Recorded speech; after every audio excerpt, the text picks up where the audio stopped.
전도서 5장 1절부터 7절에 있는 말씀으로 큐트인 제목은 하나님을 경외할지니라입니다. 첫째로 말씀을 듣는 것입니다. 1절입니다. 너는 하나님의 집에 들어갈 때에 내 발을 삼갈지어다. 가까이 하여 말씀을 듣는 것이 우매한 자들이 제물 드리는 것보다 나으니 그들은 악을 행하면서도 깨닫지 못함이니라. 전도자는 하나님의 집인 성전에서 누리는 삶을 말합니다. 하나님 앞에서 삶을 제대로 누리기 위해서는 성전에서 지켜야 할 유의사항이 있습니다. 예배드리기 전에 먼저 하나님 앞에 그 삶과 행실을 삼가고 정결하게 해야 합니다. 지금까지 세상에서 벌어지는 이런저런 일들을 관찰하던 전도자는 하나님의 집에 들어가는 사람들에게 내 발걸음을 조심하라, 내 말을 조심하라, 내 서원을 함부로 하지 말라고 이렇게 세 가지를 말합니다. 먼저 내 발을 삼가라고 합니다. 원문에서는 내 발을 지켜라, 돌보라, 살피라는 뜻입니다. 세번역은 발걸음을 조심하여라 라고 합니다. 왜 발을 조심해야 할까요? 출애굽기 3장에 하나님이 모세에게 내 발의 신을 벗으라는 말과 비슷하죠.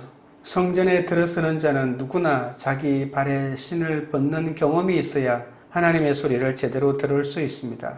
하나님은 모세가 그 발의 신을 벗고 난 다음에야 모세가 해야 할 일이 무엇인지 말씀하셨죠. 거룩한 곳에 서는 자는 누구나 나는 죄인입니다라는 고백이 필요합니다. 부정한 인간이 거룩한 하나님의 임재 앞에 서 있다는 깨달음이야말로 하나님의 집에 들어가는 자에게 가장 필요한 것이죠. 성전에 들어선 자는 그 걸음을 안전하게 지켜야 합니다. 하나님의 성전에는 많은 사람이 희생제물을 드리거든요. 제물은 성전뜰에 있는 제단에서 드립니다. 그러다 보니 제단 주위에는 제물로 드리는 소와 양과 염소 등이 넘쳐났습니다. 게다가 하나님께 제물을 드리는 자들은 제물만 드리면 끝이라고 생각합니다. 예배를 넘어 세상으로 생활로 나아가야 하는데 제물을 드리고 나서는 세상으로 돌아가서 여전히 악한 짓을 일삼는 일에 끄리낌이 없었습니다. 그래서 전도자는 가까이 하여 말씀을 듣는 것이 우매한 자들이 제물을 드리는 것보다 낫다고 말한 겁니다. 어리석은 사람은 악한 일을 하면서도 깨닫지 못하고 제물이나 바치면 되는 줄 알지만 그보다는 말씀을 듣는 것이 훨씬 더 중요합니다. 제물만 드리고 나서 성전을 나서고 성전 밖에서 악한 일을 저지르는 것은 신앙생활이 아닙니다. 제물을 드리는 일에만 열심이지 말씀을 듣는 일에 관심이 없는 것은 신앙생활의 형식만 있지 그 본질은 이미 잃어버린 것과 같습니다. 악한 일을 일삼으면서도 성전에 가서는 거침없이 제물을 드리는 삶은 하나님이 원하는 삶이 아닙니다.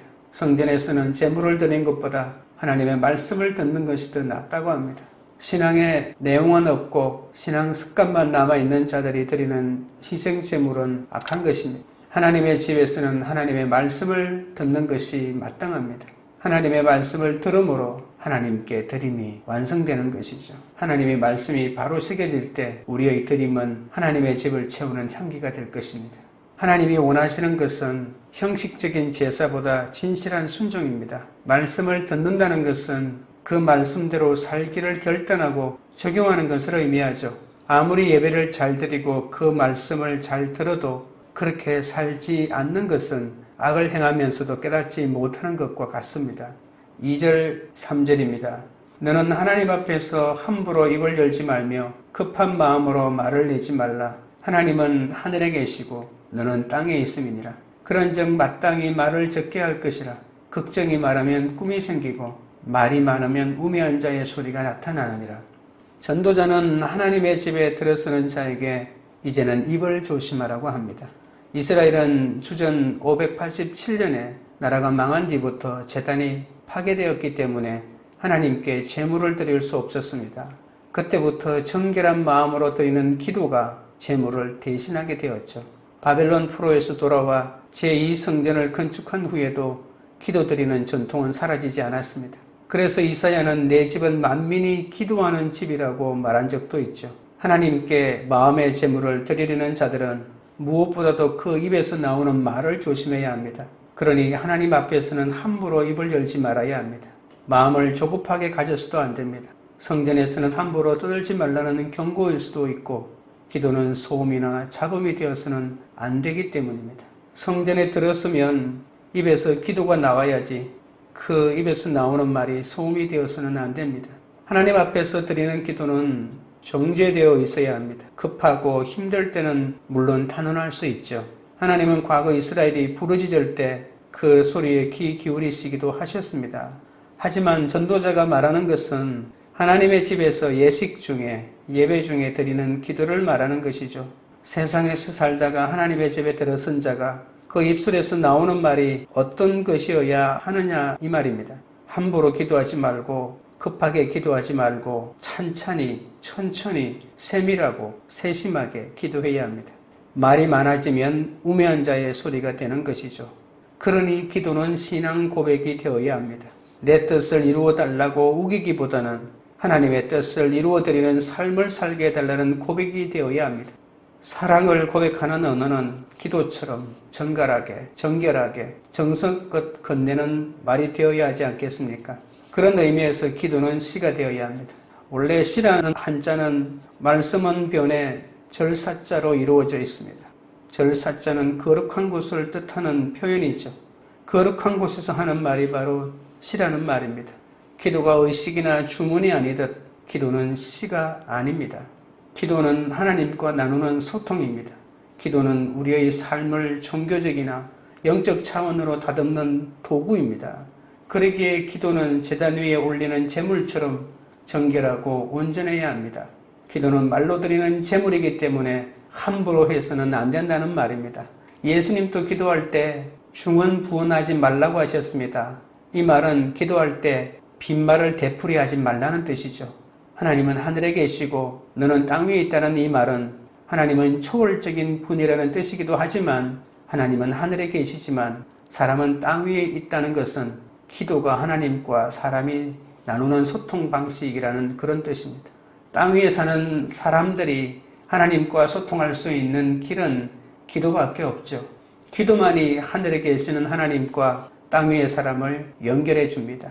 땅 위의 사람이 하나님에게 오르는 영적인 사다리와 같다는 말입니다. 기도는 구하고 찾고 두드리는 행동입니다. 그런 의미에서 기도는 인간의 삶이 타자인 하나님께 영향을 미칠 수 있게 하고 타자 되시는 하나님이 우리의 하나님이 되시는 사건이기도 합니다. 하늘에 계시는 하나님이 세상의 삶 속으로 들어오셔서 우리 주님이 되시는 역사가 바로 기도를 통해서 이루어지는 것이죠. 그러니 기도가 얼마나 중요합니까? 그런데 이 중요한 기도를 어떻게 마음대로 할 수가 있겠습니까? 하나님을 향한 기도는 신중하고 진실해야 합니다. 급한 마음으로 함부로 드리는 기도보다 하나님과 나의 위치를 분별하면서 겸손함과 진실함으로 드리는 기도를 하나님이 기뻐하십니다. 지금 질문 드립니다. 오늘 내가 말씀의 인도함을 받아 결단하고 적용해야 할 것은 무엇입니까? 둘째는 서원기도입니다. 4절입니다. 내가 하나님께 서원하였거든 갚기를 더디게 하지 말라. 하나님은 우매한 자들을 기뻐하지 아니하시나니 서원한 것을 갚으라. 전도자에게 성전은 전능하신 하나님과 대면하는 곳입니다. 이스라엘은 하나님 앞에서 드리는 서원과 맹세를 신앙생활의 한 방식으로 만들어내었죠. 서원은 자신의 입술을 통해 하나님께 자기 자신을 바치는 행위입니다. 사람과 한 약속보다 중요한 것이 전능하신 하나님과 한 약속 아니겠습니까? 서원이 그만큼 엄중한 것이기에 성경은 서원을 개인에게 전적으로 맡기고 스스로 선택하여 이루어진다고 했습니다. 입다와 한나도 하나님께 서원했습니다.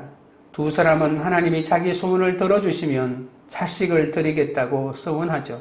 서원은 절실한 상황에서 하나님께 드리는 간구입니다. 그러나 문제는 사람들이 서원을 너무 남발한다는 겁니다.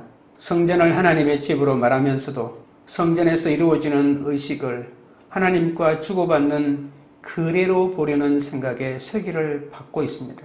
우리가 하나님 앞에서 삶을 새롭게 세워가려면 그 입에서 맹세와 서원이 자연스럽게 나올 수 있는 것은 인정할 수 있습니다. 단지 전도자는 그런 서원과 맹세가 하나님과 주고받는 거래가 되어서는 안 된다는 말입니다. 서원은 인생의 방향을 하나님 앞에서 다짐하는 각오 아닙니까? 우리 인생이 질그릇처럼 연약하기에 인생의 주인 되시는 하나님께서 인생살이의 방향을 인도해달라는 다짐을 서원이라고 하는 겁니다. 그러니 서원에는 드리는 자의 소원이 담겨 있는 것이죠. 전도자는 그 소원을 담은 서원이 전능하신 하나님을 거래의 대상으로 삼지 말고 참된 신앙 행위가 되어야 한다고 거듭 강조하는 겁니다. 인간의 욕심이 서원이라는 이름으로 포장되면 안 되기 때문입니다. 5절입니다. 서원하고 갚지 아니하는 것보다 서원하지 아니하는 것이 더 나으니. 이제 전도자는 서원할 때 주어야 할 사항을 구체적으로 말합니다.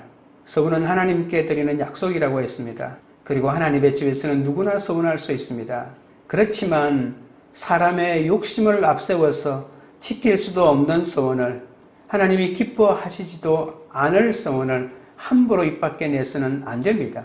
한 번 한 서원은 돈을 빌리고 그 돈을 갚듯이 서원한 것을 반드시 갚아야 합니다. 서원은 입으로 하지만 갚는 것은 손과 발로, 몸으로, 행동으로 해야 하죠. 서원을 갚는다는 것은 신앙생활이 입으로 하는 것이 아니라 삶으로 하는 것이라는 점을 일깨워줍니다. 입으로 한 맹세를 행동으로 보여달라는 말이 꼭 갚으라는 말 속에 담겨 있는 것이죠. 서원은 조심해서 해야 하지만 일단 입으로 고백했다면 번복할 수 없습니다. 반드시 행하되 더디 행하지 말고 신속히 행해야 합니다. 약속해놓고 그 순간만 모면하려는 어리석은 자를 하나님은 절대 기뻐하지 않기 때문이죠. 적용 질문 드립니다. 나는 어떤 서원 기도를 한 적이 있습니까? 그 서원을 어떻게 지켰습니까? 셋째는 꿈과 입입니다. 6절입니다. 내 입으로 내 육체가 범죄하게 하지 말라. 사자 앞에서 내가 서원한 것이 실수라고 말하지 말라. 어찌 하나님께서 내 목소리로 말미암아 진노하사 내 손으로 한 것을 멸시하게 하랴. 전도자는 입을 생각 없이 함부로 놀리다가 삶 전체가 죄로 치우치지 않도록 주의하라고 합니다. 서원할 때 무엇보다도 몸으로 죄를 짓지 말아야 합니다. 그리고 그것이 실수라고 변명해서도 안 됩니다. 하나님이 진노하시지 않도록 해야 하는 것이죠. 또한 망상을 서원으로 포장해서도 안 됩니다. 서원은 종교적인 언어이거든요. 하나님 앞에서 하나님을 향하여 하나님을 위하여 드리는 사람의 맹세가 바로 서원 아닙니까? 그러나 서원은 사람의 말로 끝나지 않습니다. 서원은 하나님이 다 들으십니다. 하나님의 집에 들었으면 하나님의 말씀을 듣게 되듯이 성전에서 하나님은 우리가 하는 맹세도 다 들으십니다. 말을 해놓고 난 그런 말을 한 적이 없다고 변명해도 통하지 않는다는 것이죠. 그러니 지키지 못할 서원은 아예 하지 말아야 하죠. 그래서 서원한 말을 실수라고 둘러대면 안 됩니다. 세번역 성경에서는 너는 혀를 잘못 놀려서 죄를 짓지 말라고 번역했습니다. 하나님은 우리가 신실한 신앙인이 되기를 원하십니다. 돈을 많이 벌고 세상 명예와 권세를 누리는 성공적인 신앙인보다는 신실한 신앙인이 되기를 기대하십니다. 하나님 앞에서 살아가는 자는 마음을 제대로 지켜야 합니다. 서원은 소원에서 비롯되고 소원은 마음에서 생겨나기 때문이죠. 지킬 수 있는 서원을 하라는 것은 지키지 못할 서원은 차라리 하지 않는 마음 자세가 필요합니다. 세상을 경영하기 전에 먼저 그 마음부터 제대로 경영해야 하죠.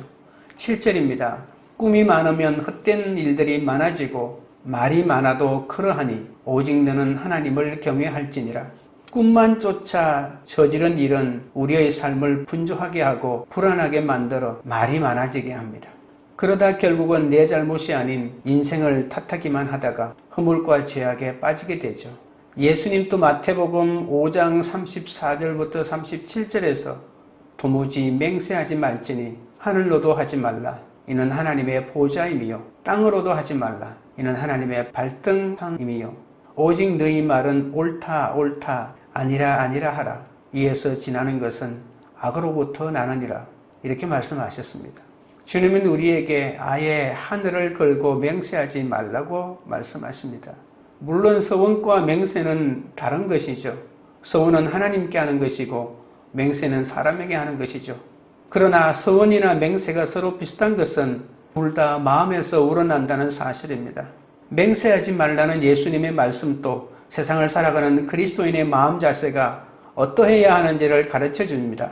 전도자가 서원에 대하여 가르치는 것도 성도의 마음 자세와 관련이 있습니다. 내 욕심을 채워주는 하나님을 찾지 말고 하나님의 뜻을 이루려는 마음을 가져야 합니다. 그러니 우리가 마음을 고쳐먹어야 되지 않겠습니까?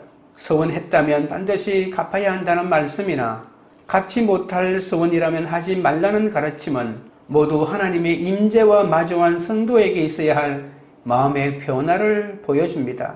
내 마음의 만족을 위해 하나님을 찾는 것이 아니라 하나님을 위해 내 마음부터 고쳐먹어야 합니다. 인생살이에서 얻은 헛된 꿈을 키우고자 하나님을 이용하려고 하지 마십시오. 하나님이 주신 은혜로 세상살이의 방향을 다시 조정해야 합니다. 우리 마음을 세상의 지배 아래 흘러가도록 내버려 두어서도 안 됩니다. 세상의 것은 비우고 하늘의 것으로 다시 채워야 합니다. 무엇인가를 달라고 서원하기에 앞서 그 마음의 욕심을 먼저 비워내야 한다는 것이죠. 내 욕심을 비워내야만 그 속에 하나님의 은혜가 채워질 것입니다. 우리는 망상이 아닌 하나님의 인도를 따라야 합니다. 아무리 대단한 일을 한다고 해도 하나님을 경외하는 삶을 살지 않는다면 잠시 있다 사라지는 헛된 인생이 우리의 인생이 될 것입니다. 우리가 가장 충성되고 온전하게 지켜야 할 자리는 바로 하나님을 경외하는 그 자리입니다. 적용 질문 드립니다. 요즘 나에게 하나님 없이 분주한 일은 무엇입니까? 기도드리겠습니다. 하나님 아버지, 하나님을 향한 기도는 신중하고 진실해야 한다고 했습니다. 기도는 내가 원하는 것을 얻는 줄 알고 하나님의 뜻을 구하지 않고 내 뜻을 구하며 중언부언할 때가 얼마나 많았는지 모르노니 주여 용서하여 주시옵소서. 하나님은 급한 마음으로 함부로 드리는 기도보다 하나님과 나의 위치를 분별하면서 겸손함과 진실함으로 드리는 기도를 받으신다고 하셨사오니 하나님께서 불쌍히 여겨 주시옵소서. 서원은 조심해서 해야 하지만 일단 입으로 고백했다면 절대로 번복될 수 없다고 했습니다. 순간의 어려움을 벗어나기 위해 서원하고 그 순간만 모면하려는 어리석음에서 벗어나도록 붙들어 주옵소서. 오직 진실함과 겸손함으로 기도하며 하나님께 서운한 것을 지키도록 함께하여 주옵소서. 꿈이 아닌 하나님의 인도를 따르고 우리가 아무리 대단한 일을 행했다고 하더라도 하나님을 경외하는 삶을 살지 않는다면 잠시 있다 사라지는 헛되고 헛된 인생이 될 뿐이라고 말씀하셨습니다. 분주한 삶 가운데서도 오직 충성되고 온전하게 하나님만을 경외하는 삶을 살아가도록 역사하여 주시옵소서. 광교 우리들 교회가 날마다 말씀의 인도함을 받아 결단하고 적용하는 공동체가 되게 하옵소서. 각자가 서원 기도 드릴 때는 신중하게 하시고 하나님께 드린 서원을 반드시 지킬 수 있도록 함께하여 주옵소서. 하나님 앞에 모든 분주함과 망상을 하나님의 뜻으로 포장하지 않고 오직 하나님만을 바라보고 경외하는 그런 삶을 살아가는 공동체가 되도록 역사하여 주시옵소서. 예수 그리스도 이름으로 기도드리옵나이다. 아멘.